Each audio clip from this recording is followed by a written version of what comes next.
মুসলিম উম্মার সংকট এবং উত্তরণের পথ শীর্ষক এই সেমিনারে আসতে পারে আমরা আল্লাহ পাকের দরবারে আবারও শুকরিয়া জ্ঞাপন করছি, আলহামদুলিল্লাহ। এবং এটাই বর্তমান বৈশ্বিক প্রেক্ষাপটে এবং আঞ্চলিক প্রেক্ষাপটে সবচেয়ে গুরুত্বপূর্ণ টপিক এবং সবচেয়ে কঠিন টপিকও বটে। এবং এই টপিক সবার মাথায় ঢুকবে না, এটাও বাস্তব। তো আমি চেষ্টা করছি সহজ করে বলার জন্যে, তবে টপিকটাই কঠিন। তো আসলে আমরা শুরু করি। প্রথমে আমি শব্দ ধরে ধরে কথা বলতে চাচ্ছি। এখানে শব্দ আছে, দেখুন, মুসলিম উম্মার সংকট উত্তরণের পথ। এই বাংলাটাও কি আমরা বুঝতে পারছি? আমি লেকচার দেওয়ার চাইতে আপনাদের সাথে একটা ক্লাসের মতোই কথা বলবো ইনশাল্লাহ। মুসলিম উম্মার সংকট উত্তরণের পথ। প্রথম শব্দটা হচ্ছে মুসলিম। কাকে বলে? একজন বলেন, মুসলিম কাকে বলে? মাশাআল্লাহ, এক ভাই বলেছেন যে ব্যক্তি আল্লাহর কাছে আত্মসমর্পণ করে তাকে মুসলিম বলে। মুসলিম শব্দটা সর্বপ্রথম আদম আলাইহিস সালামের ক্ষেত্রে প্রযোজ্য। বেশক তিনি আমাদের প্রথম নবী, প্রথম আদি পিতা, এবং তিনি আমাদের সমস্ত নবীগণেরও পিতা। ঠিক আছে? তবে আল কোরআনুল কারীমে আদম আলাইহিস সালামকে সর্বপ্রথম পরিচয় করানো হচ্ছে খলিফা শব্দ দিয়ে। কি শব্দ? আল্লাহ পাক সর্বপ্রথম আদম আলাইহিস সালামকে মুসলিম শব্দটা দিয়ে পরিচয় করার নাই, পরিচয় করিয়েছেন এইভাবে। সূরা বাকারার মধ্যে আপনি পাবেন, প্রথম দিকে আছে, ওয়াইজ ক্বালা রাব্বুকা লিল মালাইকাতি ইন্নী জাইলুন ফিল আরদি খলিফা। আজকে থেকে লক্ষ লক্ষ বছর আগে, কোটি কোটি বছর আগে, আল্লাহ ভালো জানেন কত বছর আগে, আমরা তো জানি না। আল্লাহ পাক বলছেন যে আমি ফেরেশতাদেরকে ডেকেছিলাম, হে নবী স্মরণ করো সেই সময় কথা যখন আমি আল্লাহ ফেরেশতা মণ্ডলীকে ডেকে বলেছিলাম যে আমি পৃথিবীতে আমার খলিফা পাঠাতে চাই। তো এই খলিফাকে হযরতে আদম আলাইহিস সালাম, আদম আলাইহিস সালামকে আল্লাহ পাক পরিচয় করাচ্ছেন এজ এ খলিফা। অবশ্যই তিনি তো মুসলিম, কিন্তু আল্লাহ পাক পরিচয় করাচ্ছেন কিভাবে? খলিফা। কারণ খলিফা শব্দটার মধ্যেও আত্মসমর্পণ এবং মুসলিম শব্দের একটা সার নির্যাস আছে। খলিফার কাজ কি? আল্লাহ পাকের জমিনে আল্লাহর বিধান বাস্তবায়ন করা। খলিফার কাজ আল্লাহর জমিনে আল্লাহর বিধান বাস্তবায়ন করা। যে ব্যক্তি আল্লাহর জমিনে আল্লাহর বিধান বাস্তবায়ন করবে আজও সে আল্লাহর খলিফা ইনশাআল্লাহ। কিন্তু যে ব্যক্তি আল্লাহর জমিনে আল্লাহর নিয়ামত ভোগ করে, আল্লাহর রিজিক ভোগ করে শয়তানের বিধান বাস্তবায়ন করে, আল্লাহ বিরোধী বিধান বাস্তবায়ন করে, বা নিজের মন গড়া মানব রচিত বিধান বাস্তবায়ন করে, সে আল্লাহর খলিফা নয়, সে শয়তানের খলিফা। কিছু কথা আছে যেগুলো হজম করতে হবে, আর কিছু কথাকে ভুল হিসেবে শুদ্ধে নেওয়ার পথ পদ্ধতি হিসেবে নিতে হবে। আগে যা হয়ে গেছে হয়ে গেছে, আগে যা হয়ে গেছে হয়ে গেছে। এখন সত্য জানলে চিনলে ফিরে আসতে হবে। সবার জন্য একই কথা, মানে এই কথাগুলো শুধুমাত্র ইয়াংদের জন্য নয়, আমাদের যুবক যুবতী, তরুণ তরুণী, যে কোনো শ্রেণী পেশা এবং আমাদের প্রশাসন, আমাদের সরকার, এমপি মন্ত্রী এবং সামনে যারা ইলেকশন করতে চাচ্ছেন সবার জন্যই প্রযোজ্য আর কি। তাই তো? আপনারা তো মনে করেন যে, অনেকেই আর কি, অনেকে মনে করেন যে ধর্ম আর রাজনীতি আলাদা বিষয়, ধর্ম আর অর্থনীতি আলাদা বিষয়। অনেকে মনে করে না, ধর্ম এবং কালচার আলাদা বিষয়, ধর্ম এডুকেশন আলাদা বিষয়, ধর্ম এবং কে পরিবারতন্ত্র, লস, বিচার বিভাগ, এগুলো আলাদা বিষয়। আল্লাহ পাক এখানে বলছেন যে আমি আদম আলাইহিস সালামকে সৃষ্টি করেছি অ্যাজ এ খলিফা। তো হু ইজ খলিফা? আল্লাহ রাব্বুল আলামিন সূরা সাদ এর মধ্যে এর অ্যানসার দিচ্ছেন। কোন সূরা? সূরা সাদ। একটা তো সফাত, একটা সাদ, একটা সফ আলাদা সূরা, সফ আলাদা সূরা, সাদ আলাদা সূরা, সফাত আলাদা। তো সূরা সাদ এর মধ্যে আল্লাহ পাক খলিফার কাজটা বলেছেন, এর সাথে মুসলিম শব্দের সাথে কানেক্টেড এই কাজটা। সেটা হলো খলিফার কাজ কি? আল্লাহ পাক আরেকজন নবীকে খলিফা সম্বোধন করে বলছেন ইয়া দাউদ, ইয়া দাউদ। দাউদ আলাইহিস সালামকে সুলাইমান আলাইহিস সালামের বাবা, যিনি জেরুজালেম থেকে, মানে বাইতুল মুকাদ্দাস থেকে, এই হোলি ল্যান্ড থেকে 40 বছর বিশ্ব পরিচালনা করেছিলেন এক সময়। ওয়ান্স আপন এ টাইম। ঠিক আছে, তাহলে দাউদ আলাইহিস সালাম শুধুমাত্র নবী ছিলেন না, একজন কি ছিলেন? রাষ্ট্র প্রধান ছিলেন। শুধু রাষ্ট্রপ্রধান না, তিনি ওয়ার্ল্ডের একটা বড় পার্টকে শাসন করেছেন, সেটাও সবচেয়ে গুরুত্বপূর্ণ সভ্যতা কেন্দ্রস্থল জেরুজালেম থেকে। সভ্যতা কেন্দ্রস্থল কিন্তু দুইটা। কয়টা? একটা তো মক্কা মুকাররমা, এটা আমরা জানি, আর তারও প্রাচীন হচ্ছে এই হোলি ল্যান্ড বা বাইতুল মুকাদ্দাস, যেটাকে কেন্দ্র করে আজকে সারা বিশ্বের রাজনীতি ঘুরপাক খাচ্ছে। সারা বিশ্বের পলিটিক্স, ইকোনমিক্স, সোশ্যাল অ্যাফেয়ার্স যা দেখছেন, এগুলো ঘুরপাক খাচ্ছে শুধুমাত্র হোলি ল্যান্ডকে কেন্দ্র করে।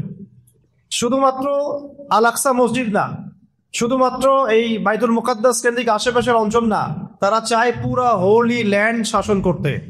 হোলি ল্যান্ড হচ্ছে সেই জায়গা যেখান থেকে দাউদ আলাইহিস সালাম এর আগে 40 বছর ওয়ার্ল্ডে শাসন করেছিলেন, এবং তার পরবর্তীতে সুলাইমান আলাইহিস সালাম তিনিও আরো 40 বছর এই বিশ্বকে শাসন করেছিলেন। এবং এটাই সেই জায়গা যেখান থেকে অদূর ভবিষ্যতে ঈসা আলাইহিস সালাম আবার 40 বছর বিশ্বকে শাসন করবেন।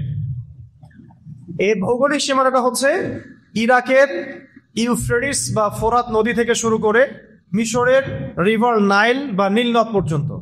এই পুরো অঞ্চলে যতটুকু জায়গা আছে এটাকে বলা হয় হোলি ল্যান্ড বা আরদুল মুকাদ্দাসা। কোরআনে বলা হয়েছে আরদুল মুকাদ্দাসা। সারা ওয়ার্ল্ডের যা কিছু হচ্ছে, যা কিছু, প্রথম বিশ্বযুদ্ধ, দ্বিতীয় বিশ্বযুদ্ধ, IMF, world bank, United Nations, ইসরায়েলের দৌরত্ব, আমেরিকার ওর সাপোর্ট, ব্রিটেনের সাপোর্ট, অটোম্যানদেরকে ডিফিট করা, খেলাফাকে ধ্বংস করা, মুসলিম উম্মাগুলোকে টুকরা টুকরা করে বিভক্ত করা, যা কিছু ওয়ার্ল্ডে হচ্ছে একটা উদ্দেশ্যই হচ্ছে, সেটা হচ্ছে দাজ্জাল এবং তার অনুসারীরা এই হোলি ল্যান্ড দখল করে এইখান থেকে ওয়ার্ল্ডকে শাসন করতে চায়। বাস, খালাস, আর কিচ্ছু না। আপনি অন্ধকারে হাতড়ে ফিরবেন যদি এই কনসেপ্ট না বুঝেন।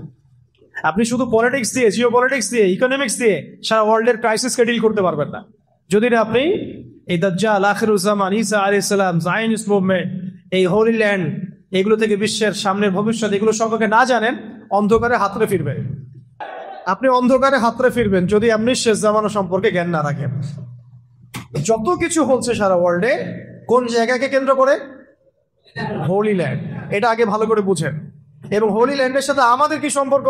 আপনি বলতে পারেন আমরা তো লাখ লাখ মাইল দূরে আছি। ওই দাজ্জালের শাসনের সাথেই সারা বিশ্বের শাসন সম্পৃক্ত। সে ওখান থেকে যখন সারা বিশ্বকে শাসন করবে অচিরেই, সে বাংলাদেশকে বাদ দিবে না, সে মায়ানমারকে বাদ দিবে না, সে ভারতকে বাদ দিবে না, সে পাকিস্তানকে বাদ দিবে না। এখানে দুটো দল হয়ে যাবে। একটা তার দাসত্ব করবে, যারা তার দাসত্ব করবে, যে ব্যক্তি হোক, যে সংগঠন হোক, যে রাষ্ট্রপ্রধান হোক, যে সামরিক বাহিনী হোক, যে স্টেট হোক, যারা তার দাসত্ব করবে সে তাকে সুখ, স্বাচ্ছন্দ্য, সমৃদ্ধি দিবে। এই জন্যে ভারতের বিপক্ষে কখন অবস্থান নিবে না। বুঝতে পারছি? দুটা ভাগ হয়ে যাবে। একদল যারা তাকে স্বীকার করবে তাকে সে সমৃদ্ধি দিবে, আর যারা তাকে স্বীকার করবে না সে দুর্ভিক্ষ দিয়ে মারবে, পানিতে মারবে, ভাতে মারবে, বোমে মারবে, মানে নিরপরাধ বাচ্চাদেরকে পর্যন্ত সে বোম দিয়ে উড়াই দিবে। ওয়ার্ল্ডের এখন যদি আপনি ওয়ার্ল্ডের বিষয়গুলো বুঝতে ব্যর্থ হন এত স্পষ্ট হওয়ার পরেও, তাহলে ওয়াল্লাহি ভাই আপনার চেয়ে অন্ধ ব্যক্তি পৃথিবীতে কেউ নাই। এত স্পষ্ট বিগত 30-40 বছরেও হয়তো বা ছিল না, এখন যত স্পষ্ট হয়েছে। অথচ এই কথাগুলো আমরা অনেকদিন আগে থেকেই বলেছিলাম, আরো অনেক স্কলারও বলেছিলেন, কিন্তু আমরা এগুলোকে মনে করেছি পাগলের প্রলাপ। দাজ্জাল আবার কি? ঠিক আছে, দাজ্জাল আবার কি? ওর অনুসারী আবার কি? ভাই বিগত 2000 বছরে ওই দাউদ আলাইহিস সালাম এবং সুলাইমান আলাইহিস সালামের খিলাফা রাষ্ট্রের পরে ইহুদিরা কখনো কোনো রাষ্ট্র গঠন করতে পারে নাই। তারা কখনো রাজধানী ঘোষণা করতে পারে নাই। তারা বিশ্বে উদ্বাস্তুর মতো ছিল, কেউ তাদেরকে জায়গা দিত না। বিশ্বের মানুষ তাদের চরিত্র সম্পর্কে জানতো। তারা নবীদেরকে হত্যা করত। তারা নবীদেরকে হত্যা করা জাতি। তাদেরকে আল্লাহ পাক একটা চান্স দিয়েছিলেন, প্রত্যেকটা চান্স তারা নষ্ট করেছিল। এই কারণে একবার নেবুজাদনেজার তাদেরকে ধ্বংস করেছে, একবার রোমান সম্রাট টাইটাস তাদেরকে ধ্বংস করেছে। এরপরে তারা বিক্ষিপ্ত হয়ে মদিনায় গিয়ে আক্রা গেড়েছিল। মদিনায় কেন? রাসূলুল্লাহ সাল্লাল্লাহু আলাইহি ওয়াসাল্লাম শেষ নবী হয়ে আসবেন, এটা তারা জানতো। এটা ওদের তাওরাতে, জাবুরে, ইনজিলে লেখা ছিল যে আহমদ হবেন শেষ নবী। তার আনুগত্য করলে তোমরা আবার সারা ওয়ার্ল্ডের শাসন ক্ষমতা ফিরে পাবে, তারা সেটাও গ্রহণ করে নাই। আমাদের নবী সাল্লাল্লাহু আলাইহি ওয়াসাল্লাম নিজে পায়ে হেঁটে মদিনায় গিয়েছিলেন, তারা তাকে স্বীকার করে নাই। বরং বনু কাইনুকা, বনু নাজির, বনু কুরাইজা এরা আল্লাহ রসুলকে হত্যার চেষ্টা করেছে, এদের সবার সাথে যুদ্ধ হয়েছে। পরে খায়বারে গিয়ে আশ্রয় নিয়েছিল এরা, ওখানেও তাদের সাথে যুদ্ধ হয়েছে। এরপরে বিগত আপনি দেখবেন 1914 থেকে 1817 এই সময়টুকুর মধ্যে তারা এই বাইতুল মুকাদ্দাসকে মুসলিমদের হাত থেকে ছিনিয়ে নিল। নিয়ে বিগত এই 70, 80 বা 100 বছরে আজকে দেখেন তারা কোন জায়গায় আসছে এবং বিশ্ব কোন জায়গায় আসছে, আর মুসলমানরা কোন জায়গায় আসছে। এই অতীত, বর্তমান আর ভবিষ্যৎ, এটা যদি আপনি সমন্বয় করতে না পারেন, এটাকে যদি আপনি একটা সুতায় গাঁথতে না পারেন, আমি বলবো যে হারমোনিয়াসলি কম্বাইন করতে না পারেন, তাহলে ওই যে ক্রাইসিস, সংকট আর সমাধানের পথ আপনি বের করতে পারবেন না। অতীতও জানতে হবে, প্রেজেন্ট ওয়ার্ল্ড অ্যাফেয়ার্সও বুঝতে হবে এবং ফিউচারটাও জানা থাকতে হবে। ফিউচারটা আমরা জানি ইনশাআল্লাহ, এটা একটা গাছ বলবে, এক একটা পাথর বলবে, এরা পর্যন্ত কথা বলবে, এটা আমরা হাদিস থেকে জানি। কিন্তু আপনি এখন সামনে দেখছেন যে তারা পুরো হোলি ল্যান্ড কবজা করে ফেলছে। কাদের সহযোগিতায়? পশ্চিমাদের, ন্যাটোর, ওয়ার্ল্ড ব্যাংকের, IMF এর, সবচেয়ে বড় কথা আমেরিকার, এবং ওদের প্রযুক্তি, ওদের মিডিয়া, ওদের ওয়েপেন্স, ওদের নিউক্লিয়ার ওয়েপেন্স, ওদের ব্যাংক, ওদের সেনাবাহিনী, ওদের ট্রেনিং, মানে প্রত্যেকটা বিষয়, এমনকি AI সিস্টেম পর্যন্ত, প্রতিটা বিষয় তারা ধার করছে কোত্থেকে? কারা তাদেরকে সাপোর্ট করছে? এটা কি কারো কাছে অস্পষ্ট? এটা কি কারো কাছে অস্পষ্ট? তাহলে আপনি কথা বলবেন, আবার এদের সাথে বন্ধুত্ব করে চলবেন, আপনি তো সবচেয়ে বড় মুনাফিক। এই জন্য আমরা বলি যে পুরো মুসলিম বিশ্বে এখন রাষ্ট্র ব্যবস্থায় মুনাফিকদেরকে দিয়ে ভর্তি করে ফেলা হয়েছে। এখন অজুহাত দেওয়া হচ্ছে যে তারা অনেক শক্তিশালী, আমাদের শক্তি কম, যদি আমরা এদের এগেনস্টে যাই তারা আমাদেরকে স্যাংশন দিবে, এইটা করবে সেটা করবে। কই, তারা তো আফগানিস্তানে পারে নাই, পেরেছে? আফগানিস্তানে কি পারমাণবিক বোমা আছে নাকি? তাদের কি পারমাণবিক বোমা আছে? ক্ষেপণাস্ত্র আছে? আকাশ প্রতিরক্ষা ব্যবস্থা আছে? আফগানিস্তানের তালেবানদের কি আয়রন ডোমস আছে? বলেন, স্যাটেলাইট আছে নাকি? আছে? তাদের স্বতন্ত্র কোনো ব্যাংকিং সিস্টেম আছে? স্বতন্ত্র কোনো কারেন্সি, মুদ্রা আছে? তারা কি গোল্ড কয়েন চালু করেছে? সিলভার দিরহাম চালু করেছে? তাদের কি আছে? কি এমন তাদের মধ্যে আছে যার কারণে বিগত 30 বছরেও তাদেরকে কেউ হারাতে পারলো না, এবং তারা ওই ন্যাটোকে পরাজিত করলো, 20টা দেশের ঐক্যবদ্ধ জোটকে তারা পরাজিত করলো, নাকানি চুমারি খাইলো তারা এখানে এসে। কিসের বদৌলতে? ওই যে জিনিসটা, ওই যে অনুভূতিটা, ওই যে ইমান, ওই তাসকিয়া, ওই আখলাক, ওই আমল এবং ওই জিহাদি জাজবা, এইটা না আসলে আপনি ওই ক্রাইসিসও বের করতে পারবেন না, সংকটের সমাধানের পথ বের করতে পারবেন না। এর চেয়ে সহজ করে বলার মতো ভাষা আমার কাছে নাই। আর এই কথাগুলো অনেকে নিতে পারেন না, স্পেশালি বাংলাদেশের যারা সোকল ডেমোক্রেটিক, সোকল সেকুলার, সোকল রাম বাম, সুশীল, প্রগতিশীল, শাহবাগী, তারা এইসব কথা নিতে পারে না। কিন্তু ওয়ার্ল্ডের বাস্তবতা এটাই যে ওয়ার্ল্ড সামনে এইভাবে আস্তে আস্তে আস্তে আস্তে বিশাল বিশাল যুদ্ধের দিকে যাবে, এবং তার আধিপত্য বিস্তার করতে থাকবে, ওর বাহিনী আধিপত্য বিস্তার করতে থাকবে। কিন্তু পৃথিবীর মধ্যে আল্লাহ রাব্বুল আলামিন, আল্লাহ পাকের মুজাহিদ বান্দাদেরকে আল্লাহ পাক তৈরি করবেন ইনশাআল্লাহ, এবং সেটা প্রত্যেকটা অঞ্চলের মধ্যে ছড়িয়ে পড়বে ইনশাআল্লাহ, এবং তাদেরকে পৃথিবীর কোনো বাহিনী পরাজিত করতে পারবে না ইনশাআল্লাহ। আমাদের অঞ্চলটাও এর বাইরে থাকবে না। কেন থাকবে না? কারণ আমরা সরাসরি সাথে ফাইট না করলেও সবচেয়ে বড় যে বন্ধু রাষ্ট্র, সে আমাদের বাড়ির পাশেই আছে। এটা আপনাদের কাছে ওপেন সিক্রেট, এটা বলার কিছু নাই। তাদের চরিত্র, তাদের উদ্দেশ্য, এজেন্ডা তারা প্রকাশ করে ফেলেছে। তারা বলে দিয়েছে আমরা অখণ্ড ভারত চাই। কি বলছে তারা? আমরা অখণ্ড ভারত চাই, তারা বলে দিয়েছে। কিন্তু আমরা সাহস করে বলতে পারি নাই যে আমরা অখণ্ড মুসলিম ভারতবর্ষ চাই, আমরা এটা বলতে পারি নাই। আমরা ভয় পাই, আমরা বললে নাকি আব্বু মাইন্ড করে, তাই না? আমরা বললে আবার এটা মৌলবাদী কথা হয়ে যায়। কেন তারা বললে মৌলবাদী হয় না কেন? ভারতের অভ্যন্তরে যখন মুসলিমদেরকে নির্বিচারে হত্যা করা হয়, তখন সেটা সংখ্যালঘু অত্যাচার হয় না কেন? আমাদের দেশে কখন এরকম ঘটনা ঘটেছে? আপনারা সাক্ষী দেন, বলেন ঘটেছে কখনো? অথচ দেখেন তোকমাগুলো কিন্তু আমাদেরকে লাগানো হয়। যারাই এই সত্যগুলো উন্মোচন করতে চেয়েছেন তাদেরকে বলা হয়েছে সে জঙ্গি, সে সন্ত্রাসী, সে মৌলবাদী। তার মানে এই যে ন্যারেটিভ, যে বয়ানটা তৈরি করা হয়েছে, এটা হচ্ছে একটা অ্যান্টি ইসলামিক ন্যারেটিভ।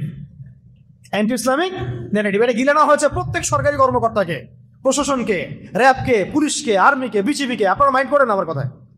প্রত্যেক ডিপার্টমেন্টের মানুষকে এই ন্যারেটিভটা গিলানো হয়েছে, এবং তারা দুনিয়ার জন্য, চাকরির জন্য, টাকার জন্য, রিজিকের জন্য, পরিবারের ভরণ পোষণের জন্য ওই মুনাফিকদের সাথ দিয়েছেন। আপনারা এই পশ্চিমাদের সাথ দিয়েছেন।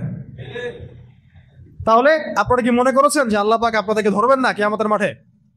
জালেমদের তো বিচার হবেই, জালেমদের তো বিচার হবেই, কাফের, ফাসিক, মুশরিক, মুনাফিক, মুরতাদদের তো হবেই, এবং সেই প্রত্যেক মুনাফিকেরও বিচার হবে যারা মুসলিমদের পক্ষ না নিয়ে অমুসলিমদের পক্ষ নিয়েছে, মাজলুমদের পক্ষ না নিয়ে জালেমের পক্ষ নিয়েছে। এই কথাগুলো আল্লাহ পাক আমাদেরকে বোঝার তৌফিক দান করেন। তবে আমি এখনো বলবো যে সময় শেষ হয়ে যায় নাই, এখনো সময় আছে। আপনি হাকিকতটা চিনেন, ফিরে আসেন। এটা আল্লাহ পাক আপনাকে সুযোগ দিয়েছেন। আল্লাহ পাক কি দিয়েছেন? সুযোগ দিয়েছেন। আপনি হাকিকত, সত্যটা চিনেন, স্পষ্ট হয়ে গেছে, ফিরে আসেন, আল্লাহ দিনের দিকে ফিরে আসেন। দেখবেন ইনশাআল্লাহ আল্লাহ পাক চান তো আপনাকেও এই যুগের আল্লাহ পাক চাইলে খালিদ বিন ওয়ালিদ বানাতে পারেন, ওমর ইবনে খাত্তাব বানাতে পারেন, হামজা বানাতে পারেন রাদিয়াল্লাহু আনহুম আজমাইন। তো অনেক ডিপে চলে গেছি, যাওয়াটা দরকারও ছিল। আল্লাহ পাক আদম আলাইহিস সালামকে কি বলেছেন ভাই? খলিফা। মনে আছে? খলিফার কাজ কি এইটা বোঝাতে কি আমি বলেছিলাম সূরা সাদের মধ্যে আল্লাহ পাক আরেকজন নবীকে খলিফা বলেছেন। সে নবীর নাম দাউদ আলাইহিস সালাম। তাকে আল্লাহ পাক বলছেন ইয়া দাউদ, হে দাউদ। দেখেন আল্লাহ পাক নাম ধরে যখন ডাকেন, কাউকে নাম ধরে ডাকেন, এটা কিন্তু মানে খুবই মহব্বতের খাস একটা কিছু আল্লাহ পাক বলতে চান। একটা আমভাবে আল্লাহ পাক বলেন ইয়া আইয়ুহাল্লাযীনা আমানু, হে মুমিনগণ তোমরা শুনো। আর এখানে খাস ভাবে বলা হচ্ছে ইয়া দাউদ, হে দাউদ। যেমন আমাদের নবীকে বলা হচ্ছে ইয়া আইয়ুহাল মুদাসসির, ইয়া আইয়ুহাল মুজাম্মিল, তাই না? ইয়াসিল, এগুলো হচ্ছে আল্লাহ পাকের খাস মানে সম্বোধন। তাহলে দাউদ আলাইহিস সালামকে সম্বোধনটা খাস না? হুকুমটা আম, খলিফাদের ক্ষেত্রে কিন্তু সম্বোধনটা খাস। আল্লাহ পাক বলছেন ইয়া দাউদ, হে দাউদ। ভালো করে শোনেন, কাদেরকে বলছি? ভালো করে শোনেন, যারা সামনে রাজনীতি করতে যাচ্ছেন তাদেরকে বলছি। ইলেকশন করবেন, এমপি হবেন, স্বপ্ন দেখছেন, মার্কা টার্কা ফিক্স করে ফেলছেন, তাই না? আর আমাদের সামনে তো প্রবলেম সলভ হওয়ার একটাই রাস্তা, গণতন্ত্র, তাই না? এছাড়া তো কোনো রাস্তা নাই, তাই না? এই যে একটা মেডিসিন আর একটা গিলাই দিচ্ছে আমাদেরকে, যত সমস্যা এর সলিউশন কি? আর আমরা বলি যত প্রবলেম তার সলিউশন হচ্ছে সিরাত। সিরাত মানে কি? রাসূল সাল্লাল্লাহু আলাইহি ওয়াসাল্লামের জীবনী। যত প্রবলেম তার সলিউশন দাওয়াত, এবং যত প্রবলেম তার সলিউশন ইসলামিক শরিয়া রাষ্ট্র। এর হচ্ছে আমাদের কথা। আর পশ্চিমারা আমাদেরকে শিখাই দিচ্ছে যত প্রবলেম তার সলিউশন কি? গণতন্ত্র। আর এখন বাংলাদেশে যত প্রবলেম তার সলিউশন একটা, ইলেকশন। সবাই বলে ইলেকশন কমিটমেন্ট বলেন, তাই না ভাই? ভাবখানা এমন যে ইলেকশন হলে সব সমস্যার সমাধান হয়ে যায়, তাই না? তো দেখেন ইয়াংরা মাশাআল্লাহ বুঝেন, এখন তো অনেক বুঝেন আলহামদুলিল্লাহ। আপনারা, এটা আল্লাহ পাকের অনেক বড় রহমত। এক সময় কিন্তু মানুষ কিছুই বুঝে না, বরং তাদের গোলক ধাঁধায় এমন ভাবে ডুবে গেছিল যে তারাও, দাড়ি টুপিওয়ালা মানুষরাও মিসগাইডেড হয়ে গেছে। দেখেন আমি একটা খোলামেলা কথা বলে দিই, আপনারা অনেকে এর আগে একটা দল করেছেন, এক্স, নাম বললাম না, তো ওই দলের কিছু ব্যর্থতা সবার সামনে স্পষ্ট হয়ে গেছে না? তারপর একটা ওয়াই একটা দল আসলো, সে কার দালালি করলো, কি হইলো, এটা সবার কাছে স্পষ্ট হলো না? আমি আপনাদেরকে বলে দেই, এখন দাড়ি টুপিওয়ালা মানুষরা এখন সুন্দর মতো ভোট টোট করে এমপি মন্ত্রী হন, এই সিস্টেমের মধ্যে ঢুকে যে আপনারাও ব্যর্থ হবেন এটাও প্রমাণ হয়ে যাবে। তবে এটাও বলে দেই, এটা নাই মামার চেয়ে কানা মামা ভালো। এটা কি? নাই মামার চেয়ে কানা মামা ভালো। অন্তত ইসলামপন্থীরা, মুসলিমরা দাওয়াতের স্পেস পাবে, এটা ঠিক আছে, এটাতে আমি দ্বিমত করি না। কিন্তু সিস্টেমটা আপনাকে পরিপূর্ণ শরিয়া কায়েম করতে কখনোই দিবেন, কারণ এই সিস্টেম নিয়ন্ত্রণ করতে। আর এর আন্ডারে থেকে আপনি যতটুকু করতে পারবেন এটা আপনি নিজেও জানেন কতটুকু করতে পারবেন, না আমার বলার দরকার নাই। আপনি এটা সাহস করতে পারবেন না সিস্টেমের মধ্যে ঢুকে, বরং আপনি কথাও বলতে গেলে আপনাকে হিসেব করে বলতে হবে। না জানি এবার আব্বু মাইন্ড করে কিনা, আপনি বলার সাহসই করতে পারবেন না, কারণ সিস্টেমটাই তার, এটা তার দিন, এটা তার ধর্ম। আপনি তার ধর্ম কবুল করেছেন, ওইটা কবুল করে যতটুকু ভালো করা যায় অতটুকু করতে পারবেন। তাই তারপরেও বলছি, নাই মামার চেয়ে কেন মামা ভালো। আমাদের ভাইরা যদি 20-30টা 40-50টা আসন পান, খারাপ কিছু না, কিন্তু শরিয়া কায়েম করতে পারবেন না। আপনারা এবার শরিয়া কায়েম করতে পারবেন একমাত্র বিপ্লবের মধ্য দিয়ে, গণ অভ্যুত্থানের মধ্য দিয়ে, বিপ্লবের মধ্য দিয়ে, এবং একটা ঐক্যবদ্ধ জনমতের মধ্য দিয়ে। এবং সেই জনমত তৈরি করতে হলে সবার কাছে দাওয়াত দিতে হবে যে শরিয়াটাই সমাধান, ইসলামী সমাধান, শরিয়াই সমাধান, কোরআনী সমাধান, হাদিসি সমাধান, সিরাতি সমাধান। এবং এটা কায়েম করতে হলে প্রয়োজনীয় জিহাদও করতে হবে, এটা স্পষ্ট করতে হবে। তার আগে আপনি এইভাবে এই সিস্টেমের মধ্যে ঢুকে শরিয়া কায়েম করতে পারবেন না। তাও যতটুকু পড়েন আলহামদুলিল্লাহ করেন, সমস্যা নাই। অন্তত আমরা একটু ভালো থাকলে হলে, আমাদেরকে আবার ধরেন না তখন। আপনারাও আবার আমাদেরকে ধরে যদি আয়না করে ঢুকাই দেন তাহলে তো হইল না, তখন আপনাদের সাথে তো তাগুদের কোনো পার্থক্য থাকলো না, তাই না ভাই? আবার এমনও যেন না হয় যে আপনারা আবার বেশি এগ্রেসিভ হয়ে গেলেন আমাদের ব্যাপারে, তাগুদ যা করে নাই সেটা আপনারা করে দেখালেন, এমন যেন আবার না হয়। তাহলে জনগণ কিন্তু আপনাকে ছাড়বে না তখন আবার। এই প্রজন্ম কিন্তু শরিয়া বুঝে, এই প্রজন্ম দাওয়াত বুঝে, সিরাত বুঝে, জিহাদ বুঝে। এই প্রজন্মের সামনে হামাস দৃষ্টান্ত হয়ে আছে, এই প্রজন্মের সামনে তালেবানরা দৃষ্টান্ত হয়ে আছে। এই প্রজন্ম দেখে নিয়েছে যে কোন পথে হাঁটলে পশ্চিমারা নাকানি চুমানি খায়, এটা এই প্রজন্ম দেখে নিয়েছে। তো এখন যদি সব তাওহীদপন্থীকে মিটায় ফেলেন তবুও জেনারেশন দাঁড়াবে ইনশাআল্লাহ। তো ভাই বেশি কথা বলে ফেলতেছি মনে হয়। এখন আসেন, আগে কাদের কথা বলছিলাম? যারা রাষ্ট্র ক্ষমতায় যেতে চান, আল্লাহর খলিফা হতে চান, তাদের জন্য আল্লাহ পাক বলেছেন, হে দাউদ, আয়াতটা মুখস্থ করে নেবেন এবং এটা আপনারা তাবলীগ করবেন। ইন্না জাআলনাকা খলিফাতান ফিল আরদ। কে বলছেন?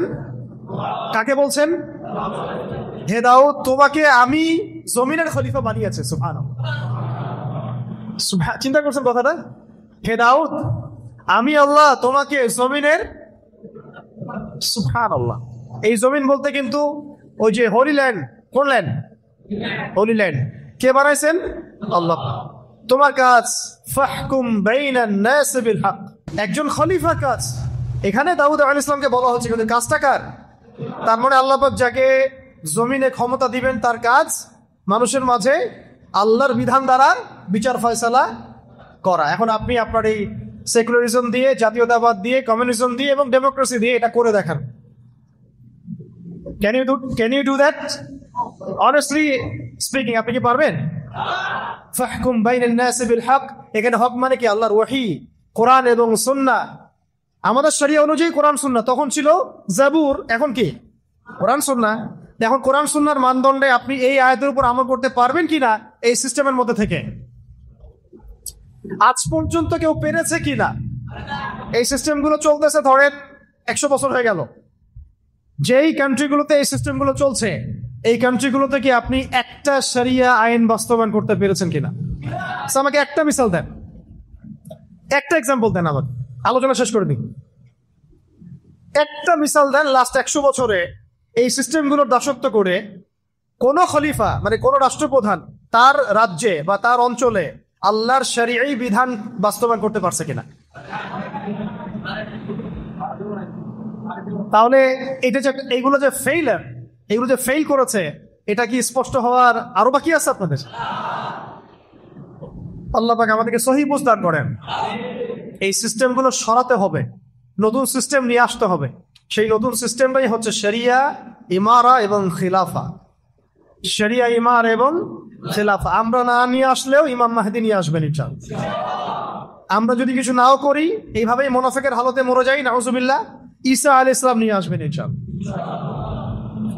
কথা বুঝতে পারছেন? আল্লাহ পাক আমাদেরকে বোঝার তৌফিক দান করেন। এখন আরো কথা আছে, শুধু এটাই দায়িত্ব না।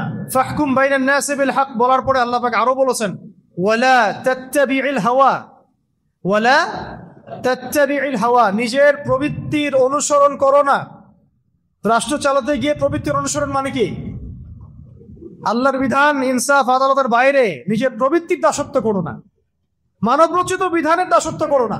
সোজা কথা, মানব রচিত বিধানের দাসত্ব করো না, আল্লাহর বিধানের দাসত্ব করো।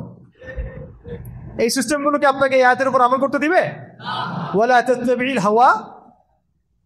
তাহলে কি হবে? আল্লাহ বলেছেন, ইউদিল্লাকা আন সাবিলিল্লাহ। যদি তুমি প্রবৃত্তির অনুসরণ করো, মানব রচিত আইনের অনুসরণ করো, আল্লাহর বিধান অনুসরণ না করো, তাহলে আল্লাহর পথ থেকে এটা তোমাকে সরাই দিবে। দেয় নাই? দিছে কি দেয় নাই? দেখছেন কত? মনে হচ্ছে আয়াত এখন নাজিল হলো, মনে হচ্ছে আয়াতটা এখন নাজিল হলো। ইউদিল্লাকা আন সাবিলিল্লাহ, আল্লাহর রাস্তা থেকে সরাই দিবে তোমাকে এগুলা, তোমাকে এগুলো আল্লাহর রাস্তা থেকে সরাই দিয়ে কাফেরদের দাসত্ব করাবে, কাফেরদের দাসত্ব করাবে। একজন মুসলমান মোদির দাসত্ব করছিল, ওর গুন্ডা বাহিনী দাসত্ব করছিল, মুসলমান, এটাকে মানা যায়? একজন মুসলমান ইহুদির দাসত্ব করছে, মানা যায়? একজন মুসলমান খ্রিস্টান নাসারাদের দাসত্ব করছে, মানা যায়? অথচ এক সময় পুরো বিশ্ব আমরা শাসন করেছিলাম, এরা আমাদের রাষ্ট্রে থাকতো ট্যাক্স দিয়ে, জিজিয়া দিয়ে। দেখেন, ইউদিল্লাহি আন সাবিলিল্লাহর উপর আমল হয়ে গেছে, আল্লাহর পথ থেকে সরাই দিছে। আরো বলেছেন আল্লাহ পাক তার পরের আয়াতে, ইন্নাল্লাযীনা ইউদিল্লুনা আন সাবিলিল্লাহ, যারা আল্লাহর রাস্তা থেকে বিচ্যুত হয়ে যাবে, লাহুম আযাবুন শাদীদ, লাহুম আযাবুন শাদীদ, মানে তাদের জন্য অপেক্ষা করছে কঠিন শাস্তি, যন্ত্রণাদায়ক শাস্তি। বিমা নাসু ইয়াউমাল হিসাব, এই কারণে যে তারা হিসাবের দিন ভুলে গেছে, তারা দুনিয়াকে বেছে নিয়েছে, হিসাবের দিন ভুলে গেছে। শাদীদ শব্দটা আল্লাহ পাক প্রয়োগ করেছেন লোহার ক্ষেত্রে। কার ক্ষেত্রে? লোহা। সূরা হাদিদ নামে একটা সূরা আছে, সূরা হাদিদ।